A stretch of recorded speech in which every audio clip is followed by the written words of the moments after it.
السلام علیکم پیارے سے میرا سوال تھا کہ آخری زمانے میں جلال مسیح آئے کہ وہ اس سے کیا مراد ہے؟ یہ تو ضروری تو نہیں ہے آئے گا. حضرت مسلم علیہ السلام نے یہ لکھا ہے کہ اگر دنیا کی اصلاح نہ ہو سکی تو ہو سکتا ہے کسی وقت میں کوئی جلالی نبی بھی آ جائے جو تمہاری اصلاح پہ ڈنڈا مار کے کرے گا, ٹھیک کرا ہے سختی سے. اس لیے پہلے ہی تم لوگ ادیب دونوں بھائی ہو, اس لیے تم اپنی اصلاح کر لو تاکہ ضرورت نہ پڑے. تو قیامت کے تو خیر جوانی ہے, اس وقت تو ساروں نے بگڑے ہونا تبھی قیامت آنی ہے نا.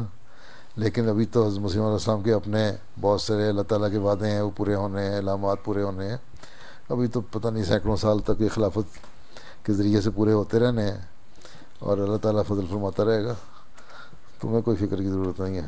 کیا کرے گا واقعی اگر نہیں ٹھیک ہوگا تو بھروسہ تو آئے ڈنڈے شنڈے کی اصلاح کرے تمہاری, ٹھیک ہے. پہلے مان لو بات.